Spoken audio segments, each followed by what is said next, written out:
Zbog čega plačeš? Kako ne bih? Plačem nad našom sudbinom. Pa što nam se dogodilo? Ja ne vidim ništa i nikoga. Već danima nitko ne dolazi i mi živimo u miru.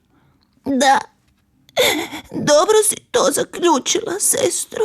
Već danima, mjesecima, čak i godinama nitko ne dolazi. Ne gleda nas, ne uzima nas u ruke, ne lista naše stranice.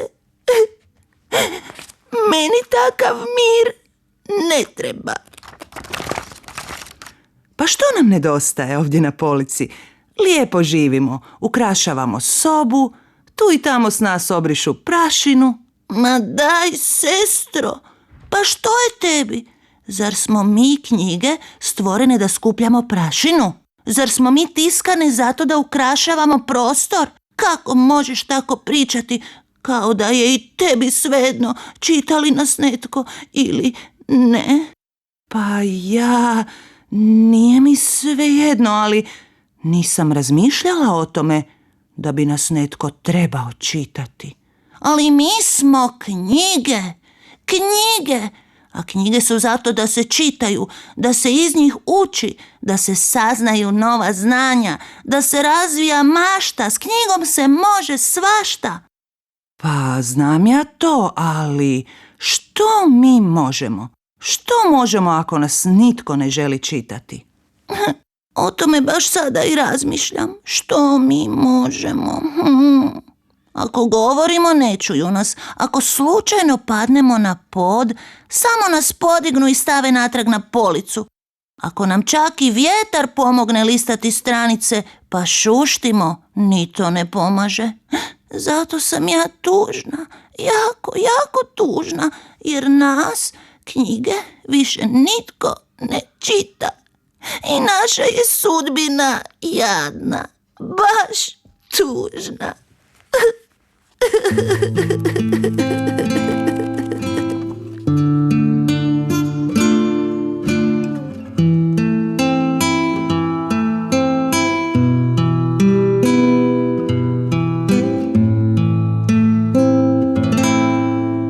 I što ćemo sada, Seko? Što nam je činiti da nas ljudi počnu čitati?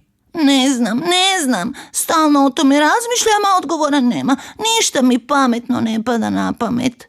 A da opet pozovemo vjetar? On može zapuhati pa naše stranice listati, pa ćemo tako šuškajući ljudsku pažnju privući. Ma, to smo već mnogo puta probale pomoću vjetra i padale smo s police i gurkale se i naginjale, ali ništa nam nije pomoglo. Nitko da bi nas uzeo u ruke i pročitao, nitko. A možda bismo mogle vikati, dozivati, pjevati? Ma, sumnjam da će nam to pomoći. Ta ljudi ne razumiju i ne čuju naš govor. Oni nas samo mogu čuti kada nas čitaju.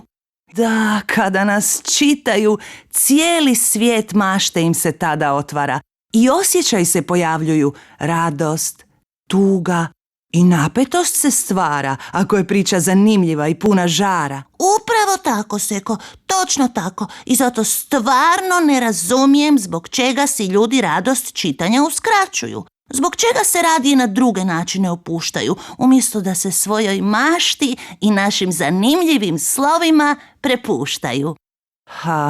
Možda ne znaju da smo mi tako zanimljive, možda ne znaju da su naše priče važne i vrijedne, ili možda ne znaju čitati pa nas zato ne gledaju.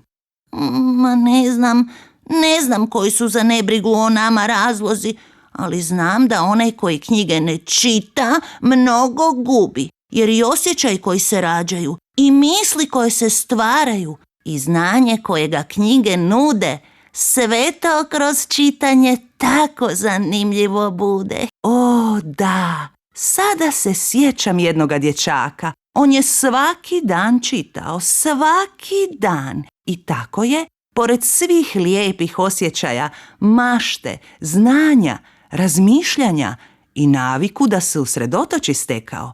uz svakodnevno čitanje postao je strpljiviji, pažljiviji, a da ne kažem puno pametniji.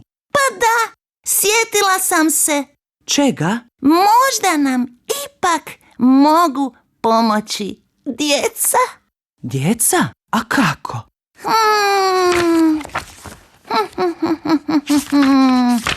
Znam kako. Pa reci mi onda. Ti, sestro, dobro znaš da djeca mogu čuti i razumjeti ponekad više nego odrasli, zar ne? O, da, ja to jako dobro znam. Pa vidiš, djeci ćemo otpjevati, djeci ćemo reći što ih vodi k pravoj sreći, ha?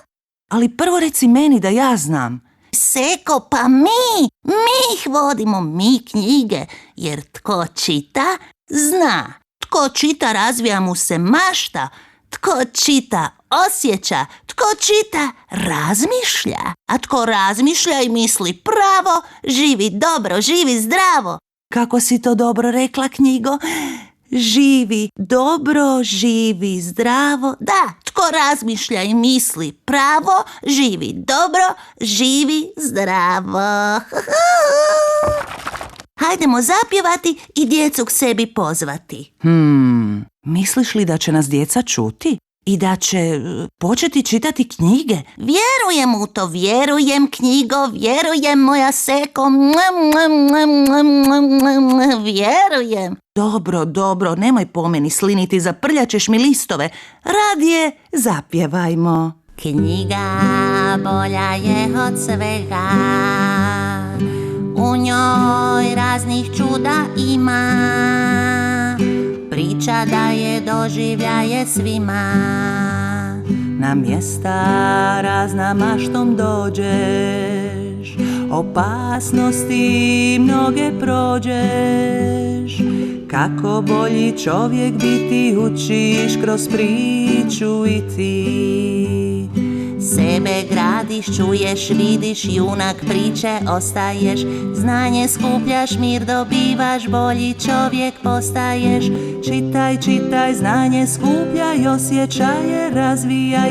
Knjiga najveće je blago, ako čitaš nama drago.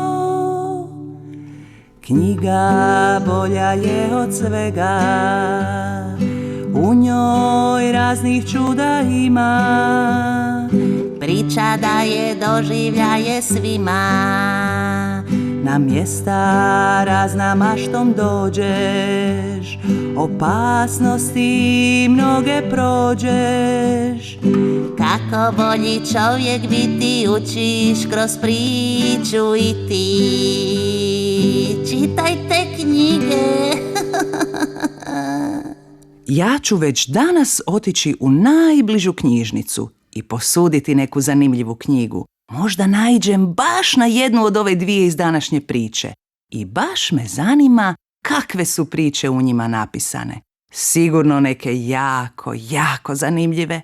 Ako i vi, djeco, maštu želite razvijati, zanimljivo živjeti i kroz dobre priče učiti, krenite, knjige u ruke i čitajte. Isplatit će vam se, vjerujte. A današnje pitanje glasi: kako se zove knjiga koju ste zadnju pročitali?